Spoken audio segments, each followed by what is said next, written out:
Thank you, Peg. For those who are vertically disadvantaged. Okay. Actually, one very minor correction in the program. It has the title of the book. If you look for that book on Amazon, you will never find it. That's actually two titles combined in one. So the first book that refers to is called Lessons for the Living, Stories of Gratitude, Courage, and Forgiveness at the End of Life. And that's a memoir of my time as a bedside hospice volunteer. The book that I'm reading from now is Leaning into Sharp Points, Practical Guidance and Nurturing Support for Caregivers.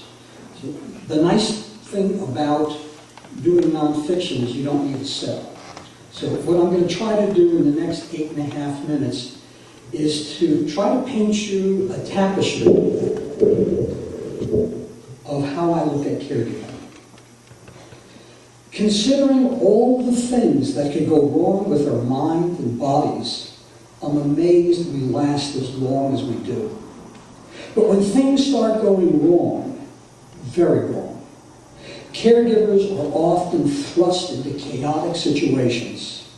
Daily, sometimes even hourly, they are forced to make decisions that are momentous without much guidance.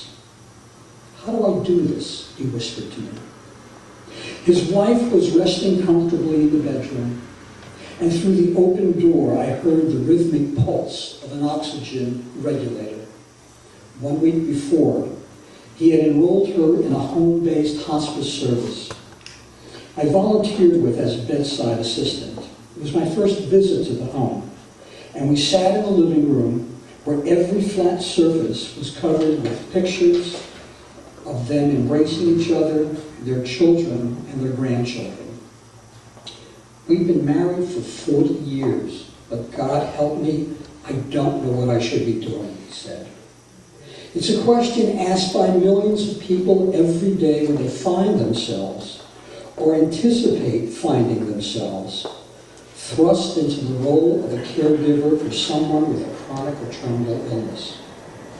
Statistics say that almost everyone in this room will become a caregiver if they haven't already become one. Yet we are as shocked when a loved one becomes chronically or terminally ill, as if the illness is an embarrassing relative who shows up uninvited at family events. Being a primary caregiver for a loved one is analogous to being tossed into a riptide where you have no control over the general direction of the water, but where you can survive by understanding how the water moves. Fighting the outgoing flow just takes you farther out to the sea. Giving up will surely result in drowning.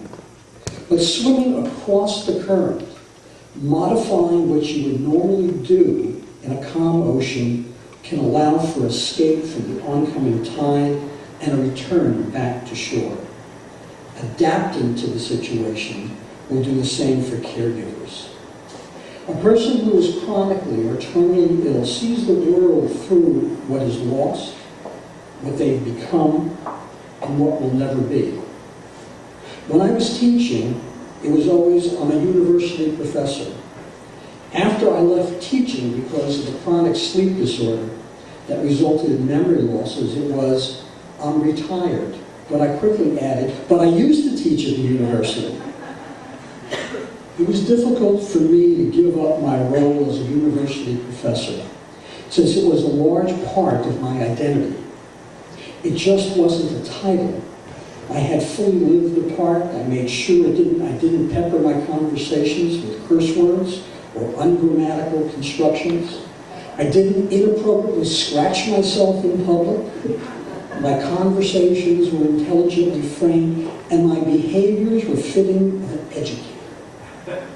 Then almost overnight, I was no longer a professor, and my identity changed because of a chronic illness. As with me, significant number of problems occur when caregivers don't understand how an illness changes their loved one's perception.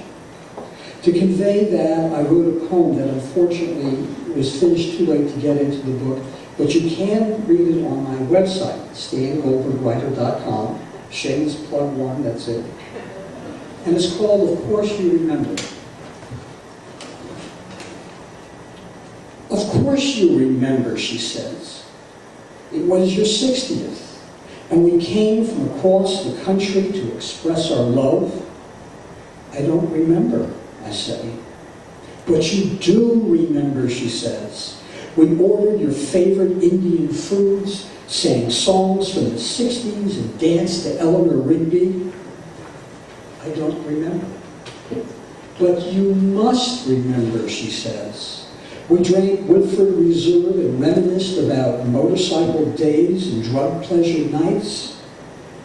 I don't remember. But surely you remember, she says. We spoke of memories, some new and others old, that made you, you.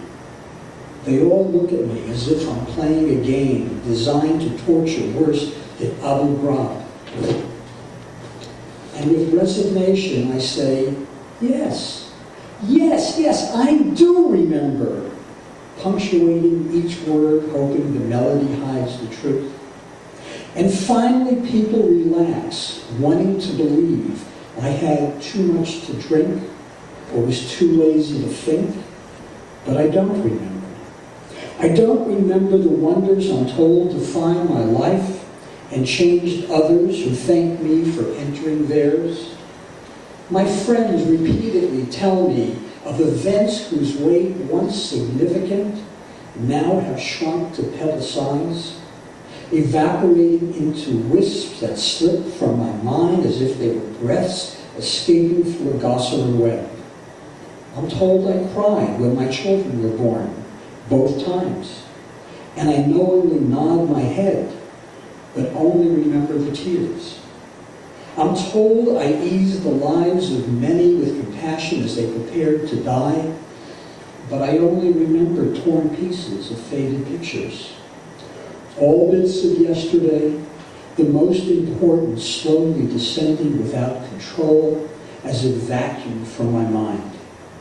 On the way to a doorless place, I don't know how to enter, or if I could, what I'd find, or once found, what I'd do, and repetitive, painful questions keep coming. I wonder how often I'll need to repeat this painful drama, smiling and nodding, because they don't understand. I can't remember. Thank you.